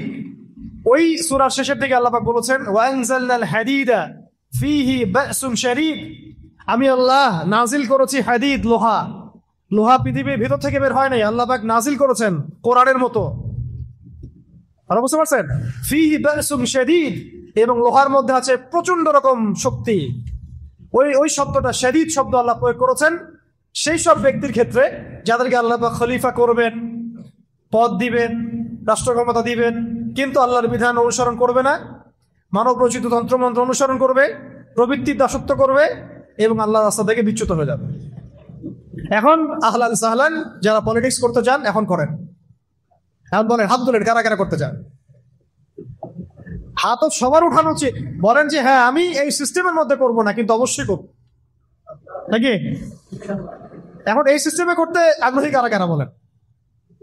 এই সিস্টেমের মধ্যে কারা কারা আগ্রহী আছেন? এখনো আগ্রহী আছেন? এখনো আহলান সাহলান, করতে থাকেন। এই সিস্টেমগুলো আপনাকে এই আগের উপর আমল করতে দিবে না। কোন সিস্টেমগুলা? পশ্চিমা মানব রচিত তন্ত্রমন্ত্রগুলো আপনাকে এগুলোর উপর আমল করতে দিবে না। হ্যাঁ, যদি এই সিস্টেমগুলো আপনি সরাই দিতে পারেন তাহলে আপনি আমল করতে পারেন। আর বাস্তবতা হচ্ছে এইটা বিগত আমরা 70-60 বছরে দেখি নাই কেউ সরাই দিতে পারছে। 100 বছর আমরা এটা দেখি নাই কেউ সরাই দিতে পারছে। তারপরেও বলবো, নাই মামার চেয়ে কেনা মামা, ঠিক আছে, ওইটা আলাদা ইস্যু। এখন খলিফার শব্দ বুঝতে পারছেন? খলিফার ফাংশন কি, খলিফার কাজ কি? এখন একজন খলিফা না হতে পারলে কেউ মুসলিম হতে পারবে কিনা বলেন? ওই প্রথম শব্দে আসেন, মুসলিম এবং খলিফা দুইটা কি মানে আলাদা, নাকি খলিফা হতে হলে মুসলিম হতে হবে, মুসলিম হতে হলেও খলিফা হতে হবে? কোনটা? আপনি যদি মুসলিম হন তাহলে আপনি যদি খিলাফা পান তাহলে তো আপনি খলিফা হবেন, যদি আপনি খলিফা হন অবশ্যই মুসলিম হতে হবে। তাহলে এক কথায় আমরা এখন আদম আলাইহিস সালামের কথা বললাম, সেই কথা থেকে এতগুলো কথা চলে আসছে, কিন্তু আল্লাহ পাক আরো একজন নবীকে স্পেসিফিকলি মুসলিম শব্দ দিয়ে সম্বোধন করেছেন, হুয়া সাম্মাকুমুল মুসলিমিন মিল্লাতে আবিকুম, কার নাম? মিল্লাতে আবিকুম। সমস্ত নবীগণের পিতা, জাতির পিতা কাকে বলা হয়? ইব্রাহিম আলাইহিস সালামকে। ইব্রাহিম আলাইহিস সালামকে আল্লাহ পাক খাস করে বলেছেন যে তিনি তোমাদের নামকরণ করেছেন, তোমরা হচ্ছে মুসলিম জাতি। কেন কেন মুসলিম শব্দটা চুজ করা হলো? আল্লাহ পাক সূরা বাকারায় বলেছেন, ইয ক্বালা লাহু রাব্বুহু আসলিম। আল্লাহ পাক যখনই তাকে বলতেন, কাকে? ইব্রাহিম আলাইহিস সালামকে। যখনই আল্লাহ পাক তাকে বলতেন যে আসলিম, আত্মসমর্পণ করো, আত্মসমর্পণ করো, আত্মসমর্পণ করো, ক্বালা, তিনি বলতেন আসলামতু লিরাব্বিল আলামিন, আমি কোনো বাক্য ব্যয় ছাড়াই, কোনো যুক্তি তর্ক বিজ্ঞান দর্শন এগুলোর পরোয়া না করেই আল্লাহর সামনে আত্মসমর্পণ করলাম। আমরা তো এখন আত্মসমর্পণ করতে গেলেও আগে যুক্তি খুঁজি, বিজ্ঞান খুঁজি, দর্শন খুঁজি, তাই না ভাই? আচ্ছা, আমি দুইটা মাসালা বলি, তাহলে লম্বা হয়ে যাবে না হলে। আসলে ইসলাম শব্দ কি, মুসলিম কাকে বলে, আপনি এই দুইটা থেকে ইনশাল্লাহ বুঝে যাবেন ইনশাল্লাহ। আমরা কয়েকদিন আগে ঈদ উল আজহা উদযাপন করেছি। আচ্ছা, আপনারা তো সবাই জানেন ঈদ উল আজহা কোন ঘটনাকে কেন্দ্র করে? ইসমাইল আলাইহিস সালামকে জবাহের ঘটনা, ঠিক আছে। ফালাম্মা বালাগা মাইয়া সাইয়া ক্বালা ইয়া বুনাই ইন্নী আরা ফিল মানামি আন্নী আযবাহুক ফানজুর মাযা তারা। ইসমাইল আলাইহিস সালাম যখন একটু বড় হলেন এবং বাবার সাথে দৌড়াদৌড়ি করতে শিখলেন, আল্লাহ পাক তাকে বললেন সন্তানকে কি করো, সন্তানকে। আচ্ছা আমি আপনাকে বলি যে আপনাকে যদি আমি এই কথাটা বলি বা কোনো বুজুর্গের দিন বলে বা আপনি স্বপ্নে কোনো তথ্য পান, আপনি কি আপনার সন্তানকে জবাহ করবেন? এই সন্তান নিষ্পাপ, নিরপরাধ, কোনো অপরাধ করে নাই, আপনি কি তাকে জবাহ করবেন? এখন আপনি আমাকে বলেন তো যে ইব্রাহিম আলাইহিস সালাম কি এই আদেশ আসার পরে একটা প্রশ্ন করেছিলেন যে আল্লাহ আমি কেন করব, বাচ্চাটা নিষ্পাপ, আমার একমাত্র সন্তান, 80 বছর বয়সের পরে আমি তাকে পেয়েছি, আল্লাহ আমি কেন তাকে জবাহ করব? আল্লাহ পাকের কাছে কি তিনি একবারও জিজ্ঞাসা করেছেন? এর নাম ইসলাম। এর নাম কি? এই ব্যক্তিকে বলা হয় মুসলিম। আমি বুঝতে পারছি ভাই? এর নাম ইসলাম, এই ব্যক্তিকে বলা হয় মুসলিম। আর আমাদের সমাজে এই আদর্শটাকে বলা হয় মৌলবাদী, মৌলবাদী দর্শন, মৌলবাদী দর্শন। কারা এটা চালু করছে? ওই সাহাবাগীরা, রামবাম, প্রগতিশীল, সুশীল, তারা এগুলা চালু করছে। তাহলে আপনি কি মৌলবাদী না হয় মুসলিম হতে পারবেন? বলেন, এই মূলনীতি না মানলে আপনি মুসলিম হতে পারবেন? তো দেখেন তিনি বলছেন ইয়া আবাতি, হে আমার বাবা, ইফআল মা তুমার, আল্লাহ পাক আপনাকে যে আদেশ করেছেন আপনি করেন। সাতাজিদুনি ইনশাআল্লাহু মিনাস সাবিরিন, ইনশাআল্লাহ আপনি আমাকে সবরকারী পাবেন। ইসমাইল আলাইহিস সালামকে বলেছেন বাবা আমি তো কোনো অপরাধ করি নাই, আমাকে কেন জবাহ করবেন? আমার তো বয়স মাত্র 15, আমাকে কেন জবাহ করবেন? এর পিছনে কারণ কি, যুক্তি কি, বিজ্ঞান কি, দর্শন কি জিজ্ঞাসা করছেন? বয়স কত? আমাদের সমাজে ছেলেবেলে বুঝই হয় না, এই বয়সে বুঝ হয়। এই আদর্শের নাম ইসলাম, এই ব্যক্তিকে বলা হয় মুসলিম। আমি বুঝতে পারছি। আরেকটা বলি, সন্তান হয়েছে কেবল ছোট্ট সন্তান, মা হাজেরা আলাইহিস সালাম, সন্তানের নাম ইসমাইল আলাইহিস সালাম। আল্লাহ পাক বলছেন যে তুমি তোমার স্ত্রী সন্তানকে রেখে আসো এমন একটা জমিনে যেখানে আমি আমার ঘর নির্মাণ করব, বাইতুল্লাহ নির্মাণ হবে। তখন সেখানে কোনো মানুষ ছিল? ছিল? কোনো খাবার, কোনো পানি, কোনো জনপদ? আপনাকে যদি বলি, আমাকে যদি বলা হয় আমার স্ত্রী সন্তানকে রেখে আসতে, আপনি কি যাবেন? এখন ইসমাইল আলাইহিস সালাম এর পিতা ইব্রাহিম আলাইহিস সালাম আর হাজেরা আলাইহিস সালাম তারা কোনো প্রশ্ন করেছেন? কেন, কোন যুক্তিতে, কোন দর্শনে প্রশ্ন করেছেন? বিজ্ঞান, যুক্তি, দর্শন এগুলো খুঁজেছেন? এই আদর্শের নাম ইসলাম, এই ব্যক্তিদেরকে বলা হয় মুসলিম। আমাদের সমাজে ইসলাম হচ্ছে কিসের নাম জানেন? খালি মুখে লা ইলাহা ইল্লাল্লাহ মুহাম্মাদুর রাসূলুল্লাহ পড়ানো।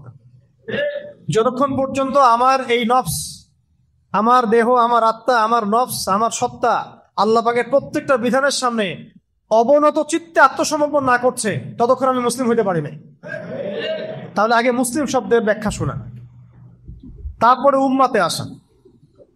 বলেন এখন অনেস্টলি বলেন, আমরা কি মুসলিম হইতে পারছি? আমরা তো নামাজই পড়ি না ঠিক মতো, অনেকে যাকাতই দেন না ঠিক মতো, রমজান মাসে রোজা রাখেন না অনেকে, অনেকের কথা বলছি। আর সংখ্যা কিন্তু কম হবে না, সংখ্যা কিন্তু কম হবে না। অনেকেই পর্দা করি না, দিনের এলেম অর্জন করা যে ফরজ এই ফিকিরই নাই আমাদের। অনেকেই আমরা দেখেন হালাল খাই না, আছে না এমন? অনেকেই সুদ খাই, অনেকেই সুদ খাই, আমার তো মনে হয় বেশিরভাগই খাই। অনেকেই দুর্নীতি করেছি, ঘুষ খাই, খেয়ানত করি, মিথ্যা বলি, আরো অনেক কিছুই, মানে কবিরা যত গুনাহ আছে আমরা কিন্তু করি। আমরা গুনার কথা তো বাদ দিলাম, আল্লাহ পাকের প্রত্যেকটা আদেশ কি মানি? দাড়ি রাখতে হবে কি হবে না আপনি প্রশ্ন করবেন কেন? প্রশ্ন করা যাবে না তো। রাসূল রেখেছেন, আপনি রেখে দিবেন, খালাস, বাস। হ্যাঁ, এক মুষ্টি রাখা সেটা আলাদা মাসালা, রাখতে তো হবে। দিনের এলেম অর্জন করতে হবে কিনা, ভাই কোরআন পড়া কি আমাদের দরকার আছে কিনা, তর্জমা শিখতে হবে কিনা, এগুলো প্রশ্ন আসবে কেন? এগুলো রাসূলের সুন্নাহ, সাহাবীদের সুন্নাহ, আমাকে করতে হবে। আমি তো আমরা দুনিয়াতে আসছি দুইটা কারণে। কয়টা কারণে? অনেক লেকচার আমি এটা বলেছি, আগে বলে দিয়েছি আর কি। দুইটা কারণে আমরা বেসিক্যালি দুনিয়াতে আসছি। কয়টা কারণে? একটা হচ্ছে আমি এই যে 60, 70, 100 বছরের যতটুকু হায়াত আছে এই প্রত্যেকটা দিন রাত আল্লাহর ইবাদত করব, এটা আমার কাজ। এবং ইবাদত বলতে শুধুমাত্র নামাজ, রোজা, হজ, যাকাতই না, বরং জীবনের প্রত্যেকটা ডিপার্টমেন্টই ইবাদত। আমার ইকোনমি, আমার রাজনীতি, আমার অর্থনীতি, আমার সমাজনীতি, আমার পরিবার, আমার ব্যবসা বাণিজ্য, সবই এটা একটা কাজ। আরেকটা হচ্ছে আমি দুনিয়াতে আসছি আল্লাহর দিনকে দুনিয়াতে কায়েম করতে, আল্লাহর জমিনে আল্লাহর দিন কায়েমের চেষ্টা করতে, ওই মুজাহাদার জন্য, ওই দাওয়াতে জিহাদের জন্য আমি দুনিয়াতে আসছি। এছাড়া কি আমাদের আসার কোনো কারণ আছে দুনিয়াতে? মনে করেন আমরা এখানে কতজন হবে, 200, 300, 500 মানুষ আছেন। ধরেন আমরা এখন কেউ দুনিয়াতে নাই, মনে করেন ধরেন 100 বছর পর তো থাকবেনও না কেউ। তো এতে কি দুনিয়ার ঘূর্ণন থেমে যাবে নাকি? কারো কিছু যায় আসবে নাকি? আল্লাহ পাকের কি আমাদেরকে নিয়ে খুব পরোয়া মানে বয়ে গেছে যে আমাদেরকে দিয়ে আল্লাহ পাক দিন কায়েম করাইতে হবে? কার ঠেকা বলেন তো? ঠেকাটা কার? রংপুরের ভাষায় আমরা কি বলি? কার ঠেকা? ঠেকা কার? ঠেকাটা কার? আমার না আল্লাহর?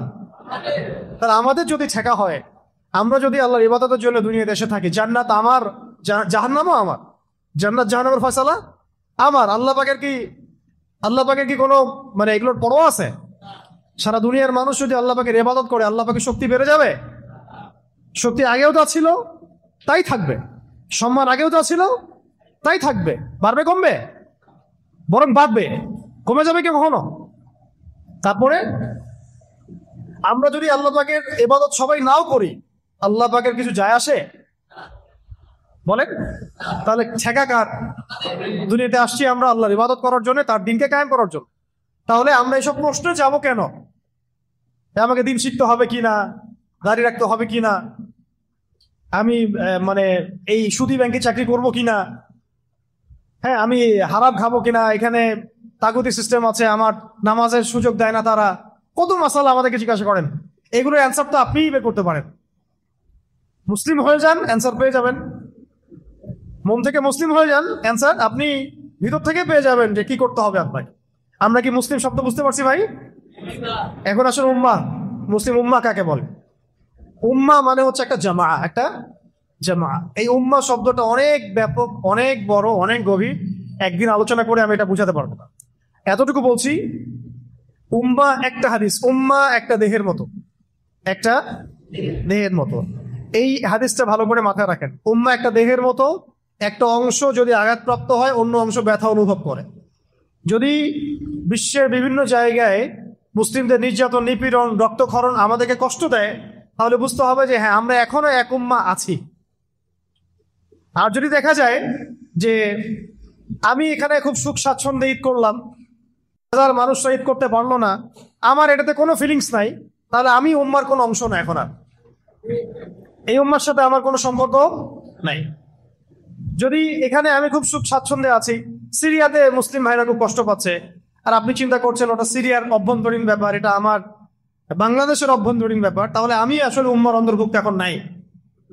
সিমিলারলি চীনে উইঘুর নির্যাতন হচ্ছে, কাশ্মীরে মুসলিম নিধন হচ্ছে, ভারতে মুসলিম নিধন হচ্ছে, হ্যাঁ বিভিন্ন জায়গায় এগুলো হচ্ছে।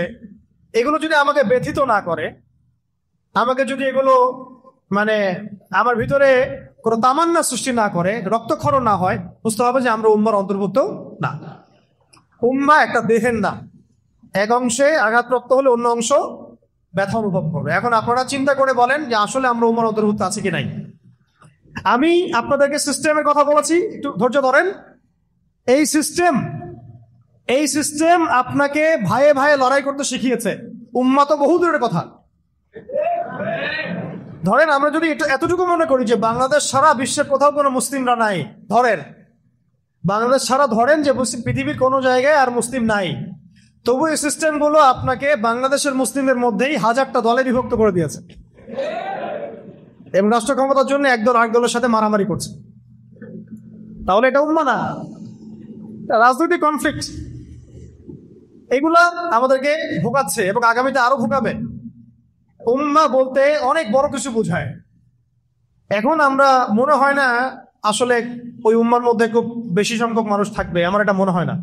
এই উম্মার ছাকনির মধ্যে বহুত মানুষ পড়ে যাবে, অল্প কিছু মানুষ থাকতে পারে যাদের পুরা মুসলিম বিশ্ব নিয়ে ফিকির আছে। এখন তো ব্যক্তিগতভাবেই ফিকির নাই আমার দিন নিয়ে, উম্মাহ নিয়ে আমি কথা বলতে যাব, এটা তো আপনি ভাবতেই পারেন। আপনি লম্বা হয়ে যাচ্ছে নাকি? আচ্ছা, আমি একটু শর্ট করে দিব, একটু একটু সময় নিচ্ছি। মানে আমরা খুব আফসোসের সাথে লক্ষ্য করি আর কি, যে সামান্য দুনিয়াবি স্বার্থে দুনিয়া একটু পদের জন্যে, একটু ভোগবিলাসের জন্যে আমরা উম্মাহ কেন্দ্রিক কথাবার্তা বলা বন্ধ করে দিয়েছি। আমরা আমাদেরকে নিয়ে ব্যস্ত হয়ে গেছি। আমি একটা মসজিদ করতে পারলে খুশি, একটা মাদ্রাসা করতে পারলে খুশি, আমি একটু রাহবার হয়ে গেছি, আমি একটা দল করেছি, আমার দলের আমি আমির হয়ে গেছি, বাস আমার কাজ হয়ে গেছে। আসলে ব্যাপারটা এমন না ভাই। উম্মাহ নিয়ে ফিকির করতে হলে আমাদেরকে অনেক বড় মন আগে লালন করতে হবে, সবাইকে আগে নিজের ভাই মনে করতে হবে, সমস্ত জাতীয়তাবাদের বর্ডারকে ক্রস করে উম্মাহ নিয়ে চিন্তা করতে হবে। ভালো করে বুঝেন কথাগুলো। খিলাফা ধ্বংস করে তারা আগে আমাদেরকে জাতীয়তাবাদ গিলিয়েছে, বিভিন্ন রাষ্ট্রে ভাগ করেছে, পতাকা দিয়ে দিয়েছে, আলাদা আলাদা পতাকা, আলাদা আলাদা সঙ্গীত, আলাদা আলাদা স্বাধীনতা দিবস, আর আমরা মনে করছি আমরা স্বাধীন। আমরা মনে করছি কি আমরা স্বাধীন। আপনি ছোট পরিসরে হয়তো স্বাধীন হতে পারেন, কিন্তু বৈশ্বিক প্রেক্ষাপটে আপনি স্বাধীন নন, মোটেই না। বৈশ্বিক প্রেক্ষাপটে মুসলিমরা স্বাধীন হবে তখনই যখন ইসলাম ইনশাআল্লাহ তাআলা অচিরেই ইসলামিক গ্লোবাল খিলাফা আসবে ইনশাআল্লাহ, তখন স্বাধীন হবে না।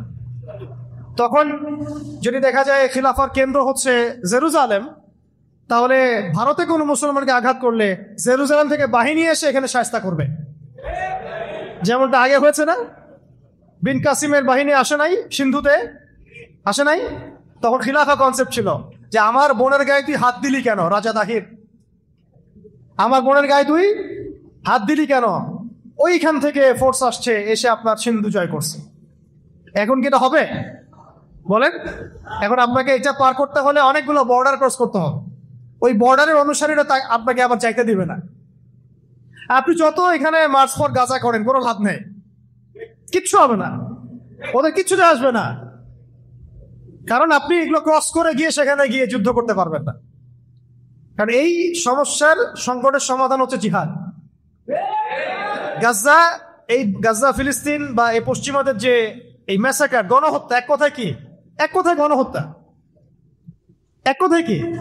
গণহত্যা। এই গণহত্যার কোনো সমাধান নাই তো, আপনি যুদ্ধ ছাড়া এটাকে সমাধান করতে পারবেন না। কিন্তু আপনি জাতীয়তাবাদের আদালত থাকলে আপনাকে বর্ডার ক্রস করতে দেওয়া হবে না। সো উম্মাহ অনেক বড় বিষয়। সবার আগে আপনাকে জাতীয়তাবাদের ঊর্ধ্বে চিন্তা করতে হবে যে আমরা একটা দেহ, আমরা মুহাম্মদ সাল্লাল্লাহু আলাইহি ওয়াসাল্লামের উম্মাহ, আমরা আল্লাহর বান্দা। আমাদের মধ্যে ভাষাগত পার্থক্য থাকতে পারে, তবু আমরা এক। রঙের পার্থক্য থাকতে পারে, তবু আমরা এক। আমাদের জাতীয়তাবাদের মানে দেশের পার্থক্য থাকতে পারে, বাট আমরা এক।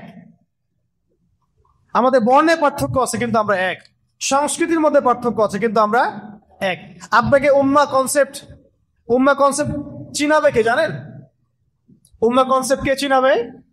আমাদের সামনে কয়েকদিন আগে হজ হয়ে গেছে। কি হচ্ছে? এই মিসালটা দিয়ে আমি অন্য পয়েন্টে যাচ্ছি। লাস্ট মিসাল, অনেক লম্বা করবো না, আপনাদের বিরক্তি ধরাবো না। হজ আপনারা দেখেছেন তো না? যারা করার তৌফিক পেয়েছেন তো মাশাআল্লাহ, আর আমরা যারা যেতে পারিনি আল্লাহ পাক যেন বারবার যাওয়ার তৌফিক দেন। এখন আপনারা দেখেন, হজ হচ্ছে সবার গায়ে একরকম কাপড় না, সেম কাপড় না।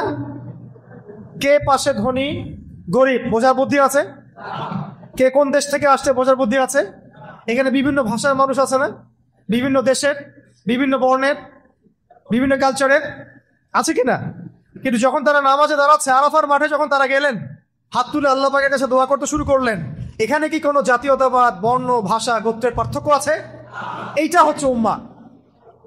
এটা হচ্ছে কি? ওই শিক্ষাটা হজ থেকে নিয়ে এসে আমরা ধরে রাখতে পারি না।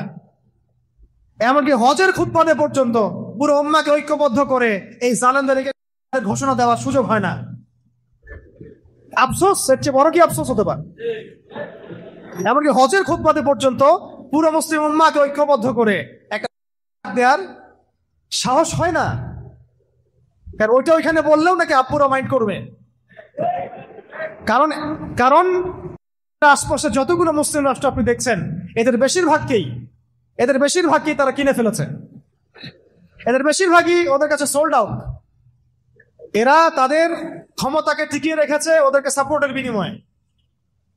আপনি এদেরকে যদি মনে করেন লেবানন গিয়ে সমাধান করবে, জর্ডান গিয়ে সমাধান করবে, সৌদি আরব গিয়ে সমাধান করবে, হ্যাঁ কুয়েত দিয়ে সমাধান, আবুধাবি গিয়ে সমাধান করবে, কোশ্চিন গেলেও না।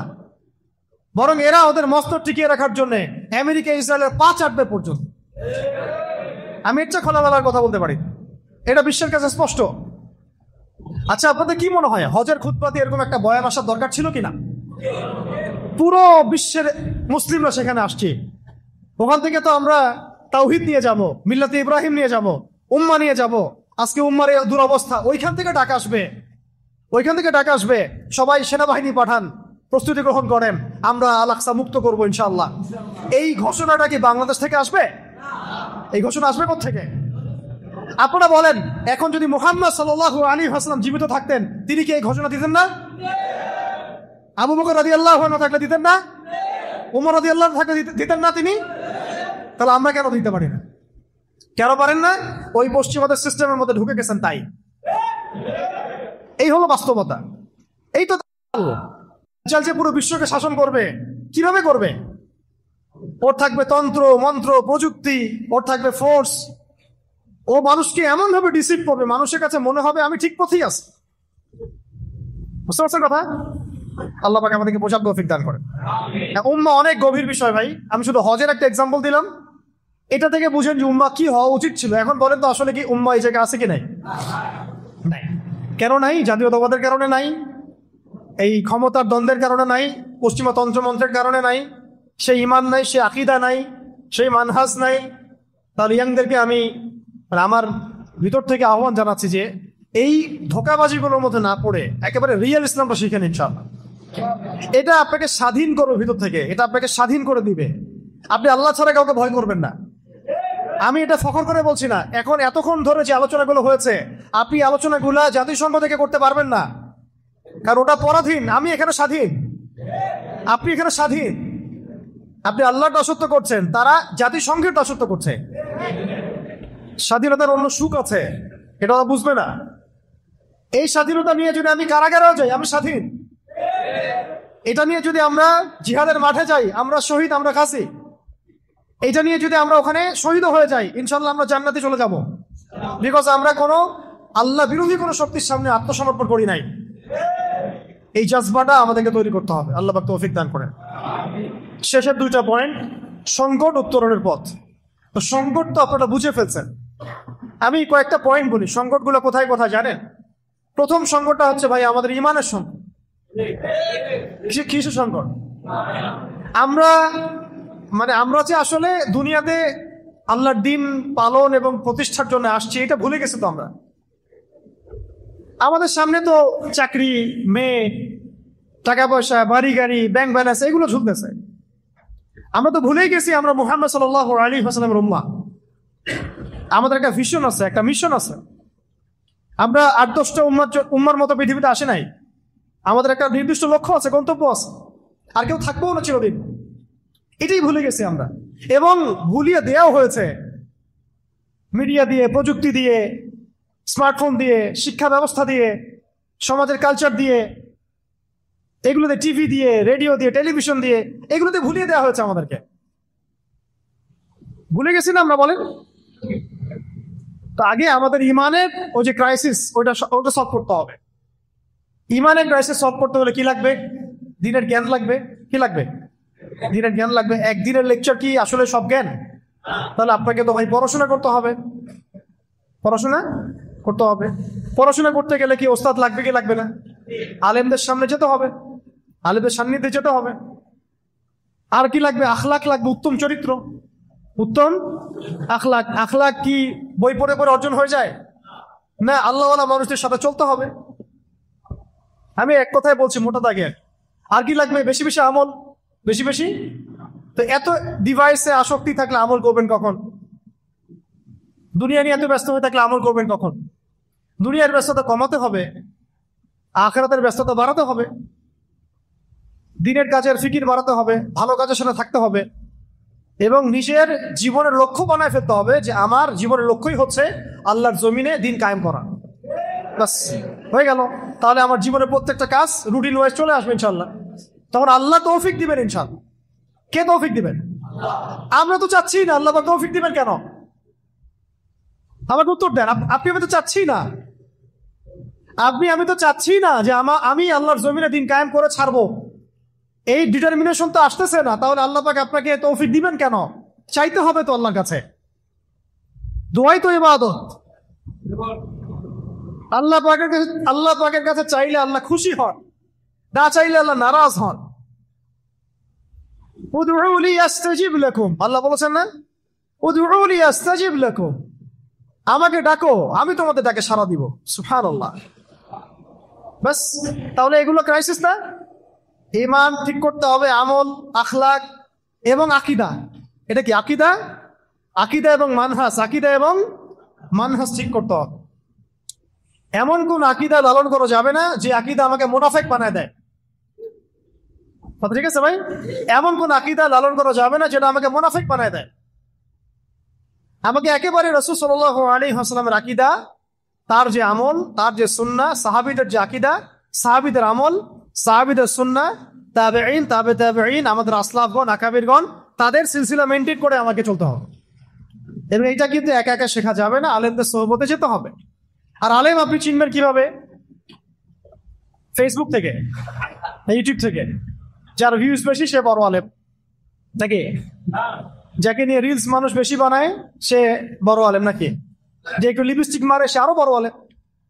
যে একদম মেয়েদের মতো সাজতেছে ওইটা রিল বানাই দিচ্ছে সে আরো বড় আলেম। আলেম কাকে বলে আসলে? যে নিজেকে জাহির করে সে বড় আলেম? আলেম কাকে বলে? মনে রাখবেন, আলেম সেই ব্যক্তিকে বলা হয় যে ব্যক্তি ইলম অনুযায়ী আমল করেন। এক নাম্বার, ইলম অনুযায়ী আমল করেন, সত্য মিথ্যা মিশ্রিত করেন না, সত্য মিথ্যা স্পষ্ট করে দেন। আলেম কাকে বলে? যিনি দুনিয়াবি স্বার্থে দিনকে বিক্রি করে দেন না। আলেম কাকে বলে? যিনি দিনের জন্য স্যাক্রিফাইস করতে পারেন, যিনি দুনিয়াবি উচ্চাভিলাষী হন না, যার মধ্যে উম্মাহ নিয়ে ফিকির আছে, যার মধ্যে কি উম্মাহ নিয়ে ফিকির আছে তার। এবং যে ব্যক্তির আখলাক, চরিত্র সবকিছু মিলিয়ে আপনি দেখবেন যে হ্যাঁ, উনি অনেক বুজুর্গ মানুষ, সব দিক থেকে উনি জাতির রাহবার হওয়ার মতো যোগ্য। শুধুমাত্র সার্টিফিকেট দিয়ে আলেম যাচাই করা যাবে না, এটাও একটা বিষয়। সার্টিফিকেটধারী মানুষের অভাব নাই সমাজে। সার্টিফিকেটধারী এমন আমি আপনাকে হাজার হাজার মানুষ দেখাতে পারবো যাদের উম্মাহ নিয়ে কোনো ফিকিরই নাই, অ্যাবসলিউটলি নো ফিকির হোয়াটসোএভার। এমনও মানুষ আছে। আবার এমনও মানুষ আছে যার এমন কোনো হয়তো এখন পর্যন্ত কোনো ডিগ্রি নাই, বাট তার উম্মাহ নিয়ে অনেক বেশি ফিকির আছে। অতএব আমরা আলেম জাজ করব অনেক কিছু বিবেচনা করে, তবে আমরা একটা সিলসিলা মেনটেন করবো। সাহাবায়ে কেরাম, আসলাফগণ, আকাবিরগণ, তাবেঈন, তাবে তাবেঈন, তাদের সমস্ত যে সিলসিলা, এইটা মেনটেন করে আমরা আমাদের আকীদা, আমল, মানহাজ করে তুলবো ইনশাআল্লাহ। ঠিক আছে ভাই? এগুলো ক্রাইসিস, একই সাথে সমাধানও। মানে এগুলো নাই, এগুলোই ক্রাইসিস, আর এটা আসতে হবে, এটাই সমাধান। আর আরো কিছু ক্রাইসিস আছে, সেটা হচ্ছে আমাদের পড়াশোনার মধ্যে গ্যাপ আছে। আমরা অনেকে দিনই পড়াশোনা করছি, বাট দুনিয়াবি পড়াশোনার ল্যাকিংসের কারণে পশ্চিমাদের, আমেরিকার, ইসরায়েলের, ইন্ডিয়ার মুশরিকদের, মোরতাদদের, ফাসেকদের, জালেমদের, মুনাফিকদের, এদের যে মানে ফাঁকফোকর, তন্ত্রমন্ত্রের ফাঁকফোকর, এইগুলো আমরা ধরতে পারতেছি না। অনেকেই ধরতে পারতেছে না, কারণ আমাদের দুনিয়াবি সেই জ্ঞানটা নাই। তাই দিনী জ্ঞানের পাশাপাশি দুনিয়াবি জ্ঞানও অর্জন করতে হবে। যেমন এলজিবিটি, এটা আপনি তো দুনিয়াবি জ্ঞান যদি আপনি ভালো করে অর্জন না করেন, এটা ধরতেই পারবেন না। এআই যে কি পরিমাণ ফিতনা নিয়ে আসতেছে সামনে, এটা আপনি দুনিয়াবি পড়াশোনা ছাড়া বুঝতে পারবেন না। ঠিক একইভাবে দুনিয়াবি পড়াশোনার ঘাটতির কারণে কাগজের টাকা আমাদের কি ক্ষতি করেছে এটা আমরা বুঝতেই পারি নাই। সামনে বিটকয়েন্স আমাদের কি ক্ষতি করতে পারে এটা আমাদের কল্পনাতেও নাই, যেহেতু আমরা এইগুলা পড়াশোনা করি না। তাই পড়াশোনার এই মানে মেরুকরণটাও দূর করতে হবে, সবকিছু পড়তে হবে। এই জন্য আমি জেনারেল শিক্ষিত ভাইদেরকে নিয়ে বেশি আশাবাদী। আপনারা যদি দিনের পথে ফিরে আসেন এবং দিনের ভালো ইলম অর্জন করেন, বরেণ্য ওলামায়ে কেরামের সোহবতে থাকেন এবং দুনিয়াবি জ্ঞানও পাশাপাশি অর্জন করতে থাকেন, আপনাকে দিয়ে বড় খেদমত হওয়ার সুযোগ আছে ইনশাআল্লাহ। এমন হইতে পারে যে একজন দাওরা ফারেক মানুষ যা করতে পারেন আপনি তার চেয়ে বহুত কিছু করছেন, এটা সম্ভাবনা আছে। বিকজ আপনি অনেক দিকে পড়াশোনা করেছেন, এক্সপার্ট আপনি। তা আমি এই জন্য প্রত্যেক মহলে দাওয়াতের কথা বলি। আমাদের দাওয়াতগুলো পৌঁছাতে হবে এমপিদের মধ্যে, মন্ত্রীদের মধ্যে, পলিটিশিয়ানদের মধ্যে, প্রশাসনের মধ্যে, আর্মির মধ্যে, র্যাবের মধ্যে, বিজিবির মধ্যে, পুলিশের ভাইদের মধ্যে, সমস্ত মহলে। পারবেন না ইনশাল্লাহ? এটাই কাজ আমাদের। বাংলাদেশে আমাদের কাজ কি এখন? এইটাই, দাওয়াত দেওয়া, মানুষকে দাওয়াতের মাধ্যমে সঠিক পথে ফিরে আনার চেষ্টা করা। বাস, ইনশাল্লাহ দেখবেন বাকি কাজ আল্লাহ করে দিবেন ইনশাল্লাহ। আল্লাহ পাক কোত্থেকে জামা গঠন করে দিবেন সেটা সময় বলে দিবে। কোত্থেকে সূরা হয়ে যাবে, ইমারা হয়ে যাবে, সময় বলে দিবে। ইনশাল্লাহ দেখবেন বাংলাদেশের মধ্যেও এরকম একটা মুসলিম ঐক্যবদ্ধ একটা প্ল্যাটফর্ম হয়ে গেছে, তাওহীদি জনতা এক হয়ে গেছে, এটাও হয়ে যেতে পারে। এটা কে করে দিবেন?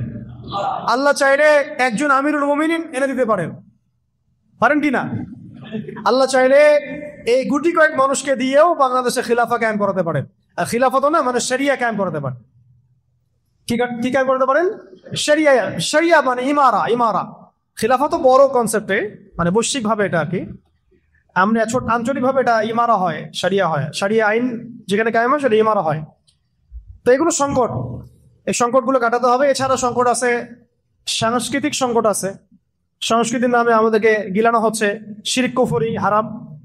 ইকোনমিক সংকট আছে, আপনাকে সুদ খাওয়ানো হচ্ছে, ঘুষ খাওয়ানো হচ্ছে, দুর্নীতি করানো হচ্ছে, অনেক সময় আপনি বাধ্যও হচ্ছেন। আবার হারাম, এটা হারাম চিনতেই পারছেন না কোনটা হারাম। সিন্ডিকেট আছে, বাজারে অনেক ফাসেকদের তৎপরতা আছে, সিন্ডিকেট আছে। আবার ওই যে বললাম টাকার মান পড়ে যাওয়া, ইনফ্লেশন হওয়া, সুদের ফিতনা, অনেক ফিতনা আছে ইকোনমিক্সের মধ্যে। এইগুলা সংকট। রাজনৈতিক তো সংকট আছেই, ওটা আগে বলে দিছি আমি আগেই। শিক্ষার মধ্যে সংকট আছে, এই যে বললাম 20 বছর পড়াশোনা করছেন কিন্তু দিন শিখতে পারছেন না, সংকট আছে। মিডিয়া দিয়ে সংকট আছে, মিডিয়া দিয়ে ওদের আইডিওলজি গিলানো হচ্ছে আমাদেরকে। মিডিয়া যদি বলে যে অমুক দাঁড়িয়ে, সারা দুনিয়া বলতে শুরু করে, হ্যাঁ তাই না, তাই না, তাই কি না? মিডিয়া যদি বলে যে অং সান সুচি খুব ভালো মানুষ, ওকে নোবেল দেওয়া দরকার, সারা দুনিয়া কি বলে? হ্যাঁ, দেওয়া দরকার। সারা দুনিয়াতে কয়দিন পরে দেখবেন মিডিয়াতে নেতানিয়াহুকে নোবেল দিবে, ওকেও নোবেল দিতে পারে, ওরা পারে কি না? সারা দুনিয়ার মানুষ তখন দেখবেন বেশিরভাগই ওই সুরে কথা বলা শুরু করবে। তো মিডিয়া হচ্ছে একটা মারাত্মক অস্ত্র। মানে আমি কিন্তু বোঝাচ্ছি যে অনুসারী আর কি, মানে সরাসরি দাজ্জাল এখনো বের হয় না, ওইটা অন্য অর্থ নিয়ে না। আবার সরাসরি বের হয় নাই, এটা মাথায় রাখেন। সরাসরি সে এখনো বের হয় নাই। কে বের হয়েছে? অনুসারীগুলো বের হয়ে গেছে। তাদের একটা মারাত্মক অস্ত্র হচ্ছে কি? মিডিয়া। এটা তো বৈশ্বিক ভাবে আছে, আঞ্চলিক আমাদের দেশেও যে মিডিয়াগুলো আছে, এইগুলা দিনকে রাত করতে পারে, রাতকে দিন করতে পারে। আবার যদি দেখেন যে না, ইসলামপন্থী কিছু মানুষ ক্ষমতা চলে আসছে আর আমরা কোনো একভাবে দেশে সারিয়া কায়েম করে ফেলছি, ধরেন আল্লাহ কবুল করে না, ধরেন আমরা চোরের হাত কেটে ফেলতেছি, হ্যাঁ, মেয়েদের এইসব বেপর্দায় ঘোরাফেরা বন্ধ করে দিচ্ছি, সহশিক্ষা বন্ধ করে দিচ্ছি, হ্যাঁ, সারিয়া কায়েম হলে তো এগুলো হবেই। তোমাদের ভালো লাগলেও হবে, না লাগলেও হবে। মানলে মানো, না মানলে এখান থেকে পালাও, কোনো সমস্যা নাই। শরিয়া কায়েম হলে এগুলো হবেই। জিনা করলে বেত্রাঘাত হবে, ব্যভিচার করলে রজম হবে, কেসাস হবে, হুদুদ হবে। তখন এই মিডিয়াগুলো কি করবে জানেন? তখন তারা আমাদের পক্ষ নিবে। হ্যাঁ, তখন তারা বলবে যে আদনান ভাইরা খুব ভালো মানুষ, তারা ইনসাফ কায়েম করছে সমাজের মধ্যে, সমাজে ন্যায় বিচার কায়েম করছে। ইসলাম হলো শান্তির ধর্ম, এই তো ইসলামের আসল রূপ। এগুলো শিরোনাম আসবে তখন। এই হচ্ছে চরিত্র এদের। তাই আমি বলছি যে এগুলো হচ্ছে সংকট মানে সমাধান আপনাকে বের করতে হবে। আমাদের কি স্বতন্ত্র মিডিয়া আছে? কয়টা আছে? তাহলে মানুষকে যে আমরা এখন পর্যন্ত দিন বোঝাতে পারছি, এটাই তো আল্লাহ পাকের অনেক বড় রহমত। দেখেন, এত মিডিয়ার আকর্ষণের পরেও, newspaper, print media, electronic media, Islam কি থেমে আছে?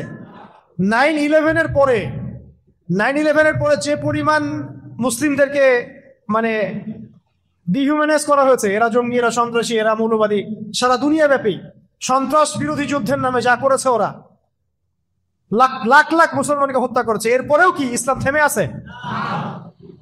দেখেন, এটা আল্লাহ পাকের পরিকল্পনা না, আল্লাহ পাকের প্ল্যান। তো এগুলো সংকট, মিডিয়া সংকট।